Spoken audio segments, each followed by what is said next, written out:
Bom, agora eu queria chamar a professora Carla Tiepo. A professora Carla é neurocientista, doutora em ciências pela Universidade de São Paulo.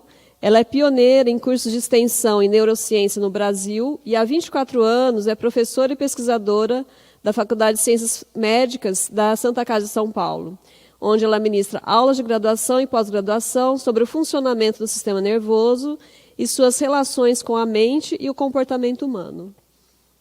Seja bem-vinda, professora. Bom dia a todos. Bom, essas duas apresentações que precederam a minha fala são tremendamente inspiradoras, até porque elas nos colocam efetivamente num tempo em que nós temos perguntas novas. É muito bom ter perguntas novas para responder. Eu achei a sua pergunta final, inclusive, dramaticamente importante, até porque a gente tem vivido isso. Eu tenho 24 anos de Santa Casa. Eu dou aula de fisiologia. E a fisiologia não é uma disciplina simples da gente ministrar, porque ela o tempo inteiro parece não servir para nada. Eles ficam o tempo inteiro se perguntando o que é que nós estamos fazendo aqui. E o mais interessante é que a transição do, vamos dizer assim, do leigo para um indivíduo que tem um pouco de conhecimento na nossa área, obrigatoriamente passa pela fisiologia. Então, a gente fez um exercício muito importante na Santa Casa de procurar traduzir a fisiologia como um meio através do qual o indivíduo conseguiria introduzir seu pensamento médico. Mas, ainda que a gente mudasse a estrutura, usasse metodologia ativa, se tornasse altamente inovativo, a gente o tempo inteiro se defrontava com uma certa apatia. Então, eu diria que a grande questão que a gente encontra hoje no processo educacional é que os estímulos que são provenientes de outras fontes, especialmente as fontes tecnológicas, e que nos colocam nessa condição de ciborgues, meio humanos, com cérebros humanos, interagindo com máquinas, faz com que o nosso nível de motivação caia dramaticamente. Nós temos baixa motivação para as interações um a um. Baixa motivação para as interações de conhecimento que não são entusiasmadas. A gente vê as crianças, os jovens, muito envolvidos com séries, documentários, filmes, videogames, memes. E, basicamente, o que eles estão querendo dizer com isso é o seguinte: nós aumentamos a velocidade. E aí isso foi tão bem apresentado aqui, né? Essa questão da gente ter aumentado a velocidade de interface, a velocidade com que a gente interage com o meio. Não sei se vocês sabem, mas um dos grandes desafios de se produzir aplicativos, vamos pensar, por exemplo, no Waze. Todo mundo aqui usa, todo bom paulistano sabe o que significa o Waze, o quanto ele se transformou numa ferramenta fundamental para a vida. Vocês sabem que o latino ele tem um tempo de espera de 7 a 12 segundos para que o Waze dê a resposta. Ou para que qualquer aplicativo te entregue uma resposta. Essas pesquisas foram feitas obrigatoriamente com esses aplicativos de trânsito. O que isso significa? Significa que depois de 7 segundos, de 7 a 12 segundos, que você imputa o dado, se o algoritmo não te responder, não te der uma resposta, você desliga e liga de novo. Imagina, 7 a 12 segundos. O que isso significa? Significa que, provavelmente, a nossa ansiedade subiu dramaticamente em relação à interação. Imagina se você perguntar para uma pessoa alguma coisa e ela ficar 7 ou 12 segundos esperando para te responder, qual que é a impressão que você tem sobre essa pessoa? Que ela é incompetente. Agora, se nós formos pensar nos grandes diálogos da filosofia, nos grandes diálogos do conhecimento do século passado, do começo do século, 7 a 12 segundos era tipo o tempo mínimo que um pensador ficava diante de uma pergunta. Era disso para mais. Era comum. E eu me lembro das minhas interações com o meu orientador aqui. Eu estou falando dos anos 90, não estou falando de uma coisa nem muito no passado. Eu perguntava para ele e ele me fazia assim com a mão e demorava, sei lá, 1 minuto e meio pensando na minha cara. Imagina se hoje a gente considera que isso é competência. A gente considera isso incompetência. A gente considera isso não saber. E a gente tem um autor muito importante, que é o Daniel Kahneman, que fala sobre economia comportamental, quer dizer, um tema bem diferente desse que a gente está tratando aqui, mas lá ele caracterizou muito bem 2 sistemas de pensamento. Um sistema rápido e um sistema lento. O livro, inclusive, chama-se Rápido e Devagar, 2 formas de pensar, na tradução em português. Mas, fundamentalmente, o que a gente está entendendo nesse tempo é que a gente está privilegiando o sistema rápido e deixando para segundo plano esse sistema lento. E por que a gente está privilegiando o sistema rápido? Porque cada vez mais nós consideramos que temos os dados necessários para tomar a decisão. Basicamente é isso. A gente tem uma falsa impressão de que temos as informações necessárias. Isso tem produzido, inclusive, um monte de pensadores medíocres. A palavra é essa, não tem outra. Né? Que são pessoas que leram, quem sabe, 1 ou 2 primeiros capítulos de cada livro e que já se arvoram a falar teoricamente sobre algumas coisas. E por que eu estou dizendo isso? Fundamentalmente porque a neurociência, que é o meu campo de estudo, tem sido atacada dramaticamente por essas formas de pensar. E qual é o risco que a gente corre? A gente corre o risco de pegar o que eu diria ser o principal novo dado que nós temos disponível, que é o funcionamento cerebral, para que a gente possa entender se a gente vai ou não ser capaz de educar ciborgues. O que a neurociência tem de recurso? Ela basicamente sabe como que um cérebro é montado. Como que nós, ao longo do nosso desenvolvimento, montamos os circuitos cerebrais e as estruturas cerebrais para que as funções apareçam. E você pode dizer assim, puxa, mas você está querendo minimizar, vamos voltar aos anos 1950, no mecanicismo e no reducionismo, nós já superamos essa parte. Não, nós não superamos. Nós simplesmente deixamos a biologia de fora. Então, as ciências humanas, a educação, a pedagogia, simplesmente refutaram a biologia quando ela começou a querer dar seus palpites. E é o seguinte, nós não somos um cérebro, nós somos uma mente. Então, nós compramos o dualismo cartesiano com todas as armas, com toda a nossa força, sem considerar o tempo em que Descartes vivia. Porque Descartes quis fazer uma teoria do conhecimento e um método que era para que qualquer um pudesse produzir ciência, mas ele enfrentava a igreja. Então, quando ele começou a perceber os primeiros mecanismos cerebrais, que eram os primeiros mecanismos neurais, que eram muito simples, ele foi o primeiro a descrever o reflexo de retirada, que é uma função muito simples. Ele começou a ficar com medo, provavelmente, do que ele estava vendo. E ele precisou colocar a mente no jogo para que ele pudesse continuar fazendo os seus estudos sobre o corpo, para que a metodologia cartesiana não fosse atacada pela igreja. Então, a causa do dualismo é muito menos complexa. E é bom dizer que a pineal, que foi eleita como interface do cérebro com a mente, ela é maior em peixes do que em ser humano. Então, vocês interpretem isso do jeito que vocês quiserem. Não há sentido para a gente considerar uma glândula simplória como qualquer meio de interface sobre qualquer coisa.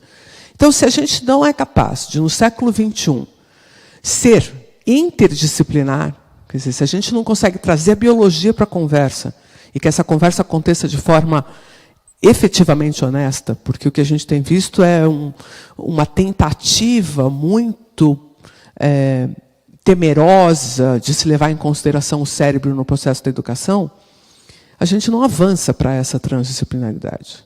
Eu não sei se eu vou ser capaz de educar os jovens do século XXI para eles fazerem o que eles precisam fazer no século XXI, se nós não formos capazes de aceitar o conhecimento sobre a neurociência. É fato que muitos pesquisadores da biologia também não conhecem nada sobre ciências humanas. Vocês têm razão quando fazem esse tipo de observação, isso é verdade. Então, tem vários neurocientistas tentando colocar o ovo de Colombo em pé, falando um monte de coisa que já foi resolvida no século XIX. Né? temos que ter também compreensão, porque eles também nunca foram chamados para conversa. É muito difícil praticar a multidisciplinaridade. E não há outro caminho para se chegar na transdisciplinaridade. O primeiro congresso que eu participei falando sobre caos e complexidade foi em 2013, na Universidade de Medicina de Botucatu, na Unesp de Botucatu. Naquela época, em 2003, imagina que era uma meia dúzia de maluco que estava falando sobre isso. Pessoas que não tinham crédito nenhum nas suas áreas, mas que estavam propondo esse lugar, basicamente inspirados pelos autores citados aqui, mas especialmente pelo Morin. A gente já propunha ali uma forma diferente de se fazer a educação.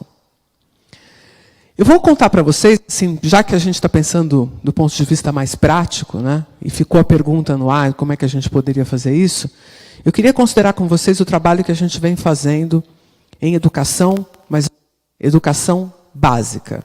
Porque o que aconteceu comigo? Num dado momento eu entendi que se a gente não atuasse quando o pepino ainda está podendo ser tornado. Será que tem uma coisa melhor que isso? Eu costumo achar que essa alternativa aqui, ó,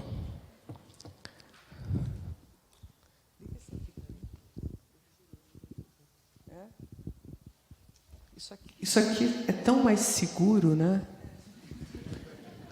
A gente ama a tecnologia, mas essa coisinha aqui ó, dá uma segurança, uma estabilidade para a fala. Então, quando eu comecei a perceber que a gente tinha uma dificuldade de fazer o aluno que estava chegando na faculdade compreender o que a gente estava fazendo ali, que não tinha nada a ver com conteúdo, porque ele vem perguntando o seguinte, tá, essa disciplina ensina o quê? Beleza, esse aqui é o conteúdo. Que vai acontecer? Quando é que eu tenho que fazer a prova? O que cai na prova? Beleza. É só essa forma de avaliação? O primeiro dia de aula, a preocupação do aluno, o que é? A ementa, o objetivo, a forma como será dado o curso? Não. A avaliação. Essa é a preocupação dele. E aí você fica tentando explicar para ele, veja, a avaliação é só o meio através do qual nós vamos perceber o seu progresso. Não, professora, isso é balela. A avaliação é o fim de tudo. É o grande objetivo. É o ápice. Principalmente quando eu passo de ano e eu me livro dessa disciplina. Olha que coisa linda. Você entregando para o cara o material que ele precisa para ser um profissional e ele quer se livrar daquilo. Ao ponto que fica aquela pergunta, o que você veio fazer aqui exatamente? Né? Então, eles não têm muito bem essa noção do que eles foram fazer. Então, eu comecei a achar que melhor a se fazer. E veja, nós não estamos falando com os jovens que são excluídos da sociedade em condições de educação péssimas. Não é isso. Nós não estamos falando desses. Eu estou falando dos primeiros 1000 colocados na FUVEST. Esse é o último ano que a gente não participa mais da FUVEST, mas durante toda a minha vida na Santa Casa eu recebi os primeiros 1000 colocados no vestibular da FUVEST. E esse aluno chega lá com esse pensamento. Então eu comecei a achar que eu tinha que andar um pouquinho para trás, e eu venho trabalhando nos últimos 10 anos com formação de professores. Quando eu começo a falar de neurociência, eles já querem saber assim, autismo, déficit de atenção e hiperatividade, TOD, eles já querem discutir temas da saúde. Eu digo, gente, vocês não estão entendendo, dá para a gente discutir cérebro e discutir cérebro para entender educação. Demora uns dias até que eles encaixem a ideia, mas depois a gente consegue discutir. E aí a gente tem feito o seguinte paralelo. A gente tem pensado em como que os circuitos cerebrais são montados hierarquicamente, e vocês vão achar bem curioso que quem descobriu isso foi a inteligência artificial, não foi a neurociência. Então, nós estamos pegando emprestado aí várias coisas que a inteligência artificial tem aplicado para construir machine learning, e, com base nisso, pensando em como é que a gente monta hierarquicamente esses circuitos. Então, por exemplo, uma das coisas que tem sido feitas e que é execrável, estão antecipando a idade da alfabetização. Com uma justificativa de que quanto antes começa, mais rápido aprende. Isso é absoluto desconhecimento sobre como um cérebro aprende. Porque para que um cérebro aprenda o letramento ou a alfabetização, ele precisa ter uma estrutura de base. Ele precisa construir a concretude. Ele precisa evitar o espelhamento, né? Como a própria colega aqui colocou. Tem vários elementos de concretude que precisam ser formalizados. Então, nós temos desenhado um modelo que vai da educação infantil, e a gente defende que a educação infantil inicie-se o mais precocemente possível, obviamente num ambiente de vínculo, um ambiente afetivo, né? Porque as pessoas me perguntam, e você sabe que essa dúvida está lá na classe AA gargalhada, né? Porque aqui embaixo ninguém pergunta quando é que vai pôr o filho na escola, põe quando precisa, certo? Não tem essa dúvida, mas em determinadas esferas da sociedade fica-se, que idade que vai para a escola e tal. A pergunta que eu sempre faço é a seguinte: ficará com quem se não for para a escola? Ficará com um adulto estimulador, um adulto de vínculo, um adulto afetivo e que trabalhe com essa criança, ou é um cuidador que faz maternagem? Isso é muito importante de saber. Porque se for para ficar com um adulto que só troca fralda e mantém limpo e alimenta, é melhor ir para a escola. Agora, essa escola também não é uma escola qualquer. Ela é uma escola que precisa estimular os órgãos dos sentidos. Porque as pessoas acham que o cérebro vem dotado da habilidade de ver. Ele não vem. Ele vem dotado com os mecanismos para desenvolver a visão. E o que está acontecendo agora, a hora que o ciborgue fica com a cara na tela desde pequeno? Ele não constrói a visão de longo alcance. Ele não arruma os circuitos cerebrais para enxergar a distância. Com isso, ele perde o que a gente chama de perspectiva. E sem perspectiva não tem construção de espacialidade. Sem espacialidade não tem matemática. Está tudo absolutamente intrincado. E a gente consegue estudar essa sequência de formação. O pessoal de Stanford, especialmente a Jo Boiler, não sei se vocês conhecem o trabalho dela, tem trazido para o Brasil um conceito de mentalidades matemáticas. E esse conceito de mentalidades matemáticas ensina a matemática a partir da espacialidade. As operações matemáticas aparecem tardiamente no processo de educação. Porque o que acontece? Quando eu precocemente dou o instrumento de facilitação, o tal do ciborgue, o cérebro não se desenvolve a contento. Porque o cérebro só desenvolve as habilidades para as quais ele encontra desafio. Se eu tenho um meio para usar uma operação matemática, podemos fazer isso até aqui com vocês, porque eu imagino que a gente tem aqui um público bastante heterogêneo, né? Se eu perguntar para vocês, quanto que é 124 mais 79? Como é que vocês fazem essa conta? Quem montar 124 mais 79 e tentar começar 4 mais 9 é 3, vai 1, perdeu. Ok? Perdeu, porque você não tem pensamento matemático. Se você pegar o 79, emprestar 1, virar 80 e fizer 80 com 123, já é alguma coisa melhor. Significa que você está pensando na ocupação de quantidade e o quanto falta para preencher o espaço. Então, a gente tem trabalhado na concretude, que é esse processo, com as crianças até o 3º ano. Aí, do 4º ao 7º ano, ao invés de nós trabalharmos disciplinas, a gente constrói o pensamento abstrato através de 4 eixos de conhecimento. E é aqui que eu acho que está o trunfo da transdisciplinaridade que a gente tem tentado. Nesses 4 eixos do conhecimento, a gente tem trabalhado a esfera da linguagem, como a construção da linguagem. Mas que linguagem? Todas elas. Inclusive a arte, a música, toda a linguagem, toda forma de construção de linguagem. O que não coloca português à frente de matemática, nem a arte em segundo plano, ou a música, né? Então, considerar a estética, considerar outras formas de expressão para ensinar o que é linguagem é ponto estrutural, é a abstração da linguagem. Então, a transdisciplinaridade não está diretamente associada ao método que você usa para ensinar, mas é como você amarra o conhecimento. Porque isso muda a intencionalidade. E está aí a chave da questão. A transdisciplinaridade é uma mudança de intencionalidade. Ao invés de ser uma mudança específica de tema ou de conteúdo, ou de modelo de ensino, é a intenção do ensinar que muda. Então, se eu quero ensinar português, matemática, música ou arte, para, na verdade, o indivíduo compreender que ele pode usar linguagem para se comunicar, pode mudar o mundo. A gente pode virar ciborgue, mas a linguagem continuará sendo um meio. O outro eixo é a lógica da natureza. E o que é a lógica da natureza? A lógica da natureza tem biologia, mas tem tudo. Tem física, tem química, tem matemática. Porque a lógica da natureza é diferente da lógica linear. A lógica da natureza tem redundância. Completamente diferente de um sistema de engenharia, onde a gente retira a redundância.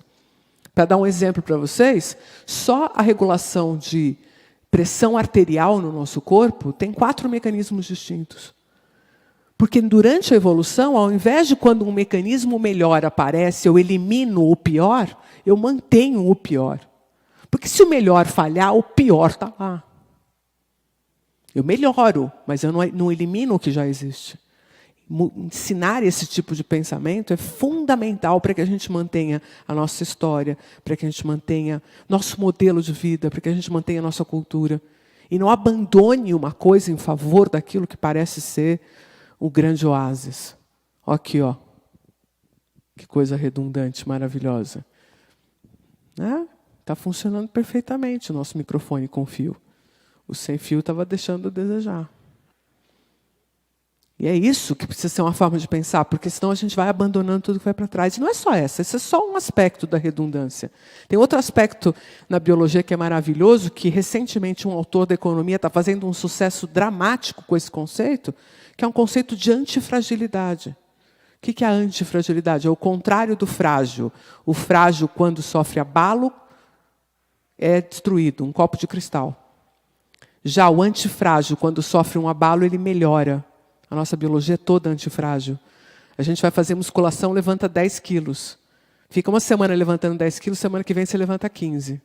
Mas, você não estava levantando 10? Por que o músculo se prepara para levantar 15? Porque ele não está se preparando para o mínimo, ele se prepara para o máximo. Então, são modelos de pensamento. O terceiro eixo são os espaços dinâmicos. O que a gente ensina em espaço dinâmico? A gente ensina espacialidade, mas ensina urbanismo, ocupação, uso da terra, uso do planeta. Então, outra forma de você entender o conteúdo. E, por fim, as energias em transformação, que são exatamente esse modelo em que a gente vai transmutando energia, transformando energia para melhorar a tecnologia, para melhorar tudo isso. Então, eu ensino o conteúdo? Ensino. Só que eu ensino uma lógica de pensar sobre ele. E como eu disse para vocês, do 4º ao 7º ano, o programa está pautado fundamentalmente na abstração. Eu quero que eles entendam o conteúdo abstrato que tem por trás disso tudo. E, com isso, eles elevam o funcionamento cerebral deles. Eles saem do concreto e vão para o abstrato, porque é uma sequência hierárquica. Não tem abstração sem concretude. Se você ensina uma operação abstrata para alguém antes de que ele detenha o concreto, esse abstrato vai ser a coisa mais solta que vai ter dentro do cérebro desse indivíduo. E o outro elemento que, quando você ensina os conteúdos integrados, eles constroem circuitos mais ricos no cérebro. E aí as funções executivas que foram tratadas aqui, inclusive, têm acesso a dados muito mais elaborados. E, por fim, para a gente preparar esse moleque, essa menina, para irem para o ensino superior, se é que esse vai ser o modelo, né? O último estágio, do 8º ao 3º ano, e vejam que eu quebrei completamente com o Fundamental 1, o Fundamental 2, porque essa divisão está na cara que ela é estrutural, né? Ela é administrativa. Todo mundo que trabalha em educação sabe que não faz sentido nenhum. Que, efetivamente, do 7º para o 8º ano, a gente tem uma mudança dramática no modelo de pensamento do jovem. Então, do 8º ao 3º, a gente faz o ciclo de expansão. São os mesmos 4 eixos temáticos, mas agora ele pensa nisso como aplicação para resolver problemas do mundo. Como é que esse conteúdo que eu tenho serve para que eu interaja com esse mundo?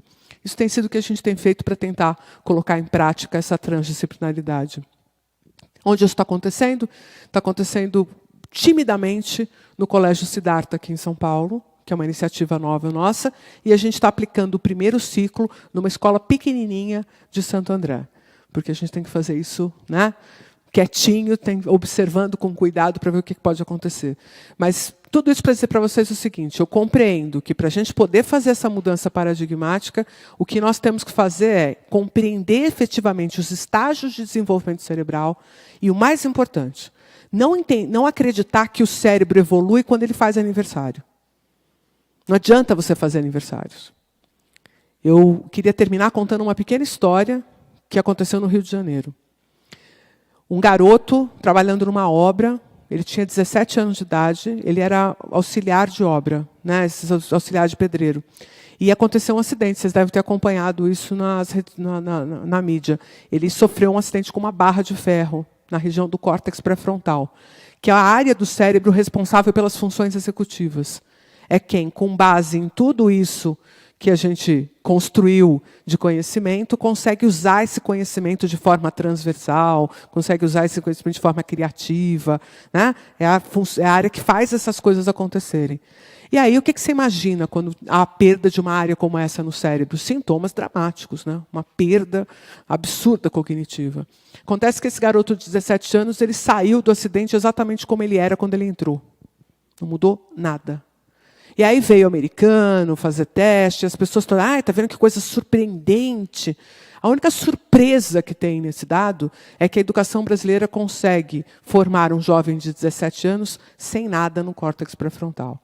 Então, a gente tem que pensar um pouco mais em como é que a gente executa a educação. A gente teve os dados do PISA, eu sei que esse dado do PISA tem muito aluno que negligencia a prova, porque como não vai passar de ano, né, para que eu vou fazer essa prova? Esse é o pensamento que o nosso aluno tem. Mas a gente também tem que pensar que, se a gente não der função executiva, se a gente não propiciar um modelo de pensamento, nós vamos ficar trabalhando em conteúdos, e esses conteúdos estão absolutamente dispensáveis nos tempos de hoje. Absolutamente dispensáveis. Não porque o conteúdo em si não tenha valor, mas é porque o conteúdo sempre será apenas um meio através do qual eu desenvolvo minha capacidade de pensamento. Ele não é o fim, ele é um meio. E se a intencionalidade da educação não ficar pautada exatamente no lugar onde a gente precisa pautar, se a gente continuar achando que a gente está dando elementos para que o indivíduo possa trabalhar, eu vou terminar com um exemplo. O rim não é um filtro do sangue, apesar de ser assim que se ensina para os jovens no ensino médio. Então, uma coisa que o rim não faz é filtrar sangue. Porque se ele fosse um filtro do sangue, a gente tinha que tirar de vez em quando para lavar. E a gente não precisa lavar o filtro. Muito obrigada, viu, pela oportunidade. Agora nós vamos abrir para perguntas. Queria agradecer as falas, muito reflexivas, que faz a gente refletir profundamente, né? Tudo que nós estamos vivendo atualmente. A primeira pergunta é se a música pode ser considerada um circuito integrado. Não está falando para quem que é. Quem quer responder? Então, já foi descrito de forma brilhante por vários autores que a música é o estímulo que produz maior ativação cerebral, em termos de quantidade de áreas ativadas. E se a gente for analisar a música profundamente, tem muita coisa ali que é muito complexa em termos de conhecimento, né? A gente tem, primeiro, uma sensação emocional, né? A música ela é plena em emoção. Depois ela é plena em estética, né? Então, uma questão estética muito importante. Depois ela é complexa. E se o indivíduo efetivamente estudar música profundamente, ele ainda vai ter muitos elementos pautados em espacialidade, matemática, física, que ele vai poder aplicar. Então, é um dos conhecimentos mais transdisciplinares que a gente conhece, até porque ele tem um aspecto motivacional muito grande, né? Ele, como encanta a estética e a emoção do indivíduo, ele passa a ter uma grande vivência de prazer, né? Quando eu digo isso, esse pessoal que estuda instrumento faz boca torta para mim, que diz que prazer de ficar estudando 8 horas de instrumento não é bem assim, né? Mas eu imagino que para você ficar 8 horas estudando instrumento, você minimamente tem que ter uma alta motivação, né? Senão você não ficaria. Então pode ser que eles não reconheçam, mas eles estão altamente motivados em fazer aquilo. Música é incrível para a educação, incrível, e tem que ser incorporado desde sempre, desde os pequenininhos. Obrigada, professora Carla. Agora nós temos uma outra aqui. A Universidade da Singularidade da Califórnia nos diz que no ano de 2045 nós teremos a primeira máquina ou o primeiro microchip que será capaz de processar mais informações que o próprio cérebro humano. Esses são os verdadeiros ciborgues? Posso? Eu acredito que se a gente entende ou compreende o que a dona Haraway sugeriu, os verdadeiros ciborgues já existem, já estão aqui e já somos nós. Pelo fato de estarmos conectados e termos transferido uma série de funções para mecanismos que estão fora da gente. Aquela imagem meio crua da Matrix, por exemplo, que o corpo tinha uma espécie de porta de conexão, aquilo é grosseiro. Qualquer maneira de fazer a troca de sinais é uma conexão estabelecida. E nós já temos, eu mencionei os aparelhos celulares, na verdade são mais do que telefones, muito mais, cumprem muito essa função. E com efeitos já imediatos. Carla mencionou a transferência da memória. A memorização é desnecessária, porque o acesso a bancos de memória está posto em tempo real, né? Então, os ciborgues já estão. E não tem verdadeiro ou falso.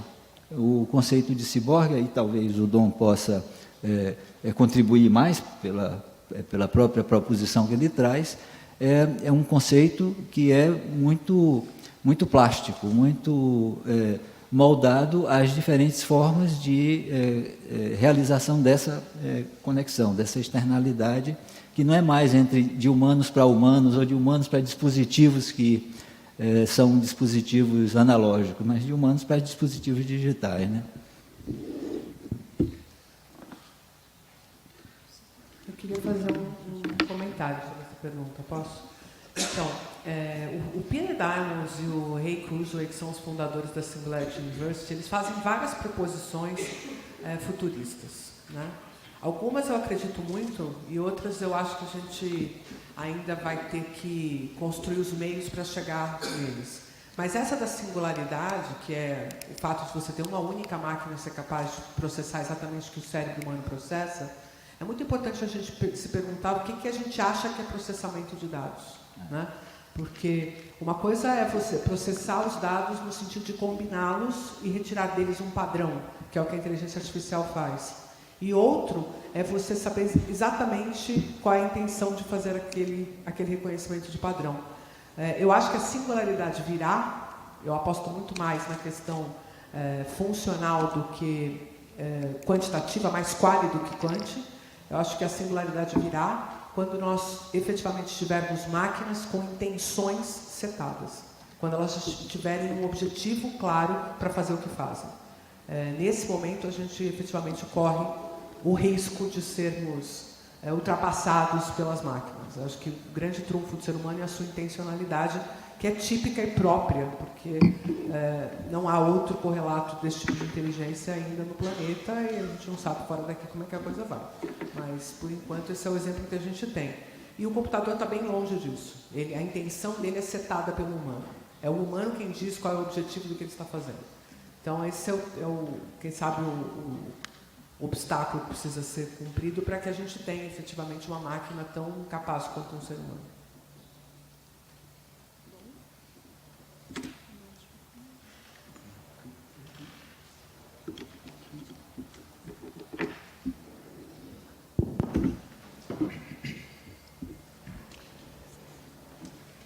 Well, thank you to my colleagues for their excellent thoughts.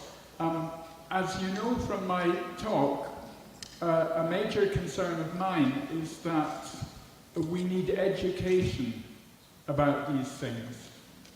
What we have at the moment, of course, is computer science courses in universities, And there is a movement to teach it in schools in several countries. But I think we need much more than this, and I think that yes, we are cyborgs, and we always will be cyborgs. And it goes further than that, because we are plugged into the matrix, whether we like it or not. And the fact is, most of us do not understand the matrix. And I think it's really important that we have school education in these things. That's why I introduced the cyber lexicon, which of course is just the beginning. You know, it's just to show the idea.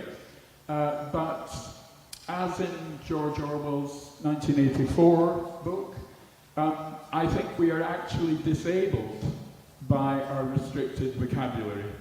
Not exactly in computer science, but in estimating the effects, for example, of fragmentation of attention created by too many text messages. I mean, is text messaging a blessing? Well, yes, of course it is. It's very useful indeed. Is it a curse? Yes, I think it is a curse.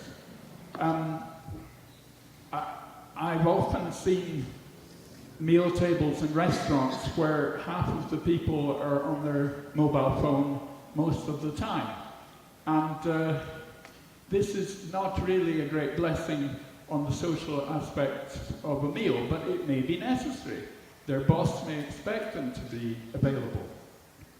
And so that's my comment on this. Of course, there are questions in philosophy of artificial intelligence. Can machines think? And that's an interesting question.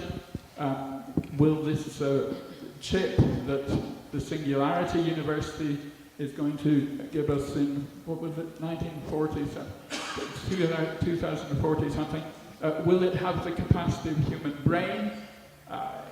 I think personally it's a rather meaningless thing to say. We don't have parity between silicon hardware and our brain. But on the other hand, it may be part of the advance of artificial intelligence. But the thing that I find scary is that we don't conceptualize it, we don't articulate it. That was my reason for introducing the cyber ontology at the beginning of my talk.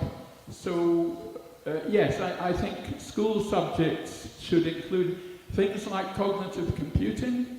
Now, it's not so hard to understand it, but it is not normally taught, even in universities. Intelligent agents will be part of our cyborg future. They have been highly developed by Microsoft, for example, at the cost of, I think, $1 billion. But they're not really on the market yet, because Microsoft thinks that they can make more money if they make us wait. So we're really hungry. Yeah. But what an intelligent agent does is it functions like a butler or a PA. It gets to know you, it gets to know where you eat on a Friday night, it gets to know your habits, and of course it will have voice recognition, speech recognition, and speech production. And it will live in the sky, in the cloud, as a software entity. Now, this is going to change our lives, because my agent will be speaking to your agent. And I maybe tell my agent not to trust his agent. And maybe I tell my agent to tell lies to her agent. You know, I mean, all this sort of thing that applies to human relationships will apply in the cyborg future, where we all want to have our own intelligent agent. And our children will have them to help them to get through school, etc. But just for example, as it gets to know that you normally eat Indian food on a Friday evening with your work friends, you can simply say to it, 6 people tonight, and it knows what you mean. Yeah? Now this is perfectly possible given the AI, the artificial intelligence which we already have, but it's not really on the market. When they come on the market, there will be huge implications for our lives, and guess what I'm going to say? They will do as much good as they do harm, or as much harm as they do good. Okay. Obrigada. Nós temos mais 3 perguntas aqui. Uma é bem ampla, professora Carla. Só que nós estamos com o tempo um pouquinho já atrasado. E eu vou passar as perguntas para as pessoas da mesa. E aí nós vamos estar aqui o dia inteiro, isso também. A professora Carla não, mas ela fica um pouquinho. Tem uma pergunta aqui dirigida para ela, mas é uma pergunta bem longa. E aí as pessoas que perguntaram, se quisessem se dirigirem a eles para falar. E aí a gente encerra agradecendo as reflexões que vocês colocaram aqui para nós. Na era que nós vivemos, nós precisamos parar de vez em quando para pensar realmente e para ir tomar as decisões mais acertadas, né? Em tudo, né? Praticamente tudo. Muito obrigada. Eu que agradeço a oportunidade.